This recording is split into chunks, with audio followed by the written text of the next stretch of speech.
तो जो आप सेवा करते हैं उससे ताल्लुक़ रखते हुए मेरे दिमाग के अंदर एक बहुत ज़बरदस्त पॉइंट आया। अगर आप डॉक्टरी लाइन में हैं और कोई आके आपको डॉक्टर की बुराई करता है तो आपको बुरा लगता है। कोई समाज सेवक है, कोई समाज सेवक की बुराई करता है, हमें बुरा लगता है। लेकिन हिम्मत देखिए गुरु नानक देव साहब की कि उन्होंने देश नहीं, विदेश नहीं, पूरी दुनिया का भ्रमण किया, जिसको उदासियाँ कहते हैं, और जो लोगों के अंदर भ्रम होते हैं और कर्म कांड होते हैं उनकी खिलाफत करी। ये बड़ा मुश्किल काम है। नहीं, आप छोटे से एक प्रशासन के खिलाफ बोलिए, सुबह उठा के बंद कर देते हैं, आपका ही चालान काट देंगे। उस समय जब साधन नहीं थे, संसाधन नहीं थे, गुरु नानक देव साहब मक्का मदीना चले गए। सोचने की बात है, देखिए आप। जबकि आज भी गैर मुस्लिम को मक्का मदीना जाने के लिए वीज़ा नहीं मिलता है, लेकिन उनका जाने का कुछ मकसद था। हर जगह वहाँ गए और मक्का मदीना की तरफ अपने पैर कर कर लेट गए। तो वहाँ के जो धार्मिक लोग थे उन्होंने आके कहा कि बाबा जी ये क्या कर रहे हैं आप, ये तो खुदा है इधर, तो आप जिधर पैर कर रहे हैं, अब कितनी हिम्मत का काम है, देखो आप। तो गुरु नानक देव जी ने एक बात कही कि गलती हो गई भाई, जिधर खुदा नहीं है उधर मेरे पैर कर दो। जबरदस्त बात सोचिए, फिलॉसफी देखिए। लोग तो यहाँ तक कहते हैं कि जिधर उनके पैर किए गए उधर ही खुदा मक्का आ गया, लेकिन ये अलग अलग हमारी सोच है। मेरी सोच ये कहती है कि वहाँ के सब जो अच्छे समझदार लोग थे उनको लगा यार इनकी बात में कितना बड़ा दम है कि खुदा कहाँ नहीं है, खुदा तो हर जगह है।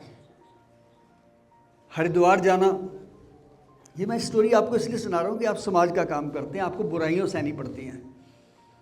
हरिद्वार जाना और वहाँ गंगा के किनारे खड़े होकर एक पैड़ी सी बनाकर, नाली सी बनाकर उसमें पानी डालते जाना। उनके दो शागिर्द थे, जो साथी थे, सेवक थे, बाला मर्दाना जी। लोगों ने पूछा यार ये क्या कर रहे हैं, ये पानी यहाँ क्यों डाले जा रहे हैं? तो गुरु नानक देव साहब ने कहा कि मैं अपने खेतों में पानी भेज रहा हूँ, 200 किलोमीटर दूर है सिर्फ यहाँ से। तो हंसने लगे वो लोग कि 200 किलोमीटर पानी ये नाली में चला जाएगा। तो उनको शिक्षा कैसे दी?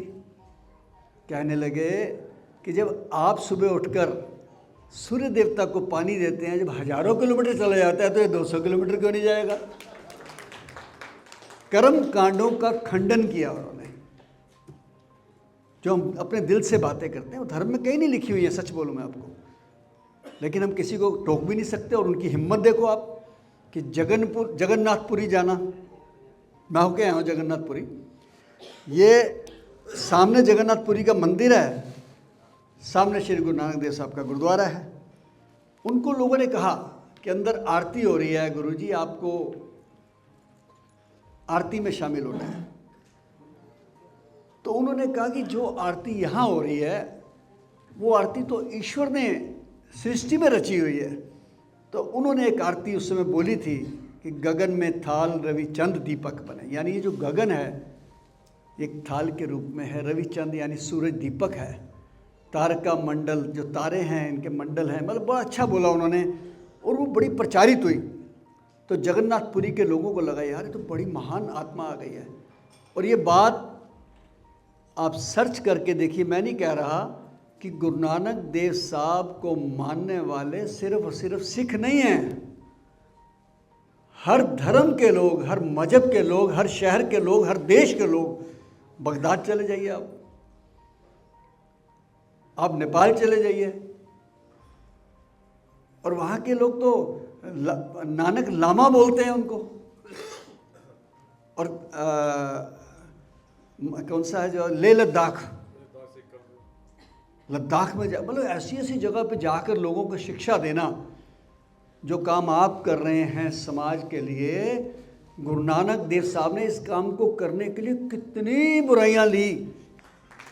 आपसे भी कहूँगा कि समाज के अंदर कहीं भी कोई बुराई हो रही है और उससे जनता का नुकसान होता है, उससे गरीब आदमी का नुकसान होता है, उससे देश का नुकसान होता है, डट जाइए, जो होगा देखा जाएगा। लोग उनको ही तो याद करते हैं जो कुछ वतन के लिए करके जाते हैं। भगत सिंह भी तो शादी करके अपना बिजनेस कर सकते थे। उधम सिंह को क्या जरूरत थी इंग्लैंड में जाके जनरल डायर को मारने की? सोचिए ना इन बातों को। वो देश के लिए कर रहे थे। उनका एक ही बात कहना था कि दम निकले इस देश की खातिर, बस इतना अरमान है। आप भी देश के लिए कर रहे हैं। जो भी अवार्डीज़ आए हैं, मैं सबको बहुत बहुत बधाई दूंगा।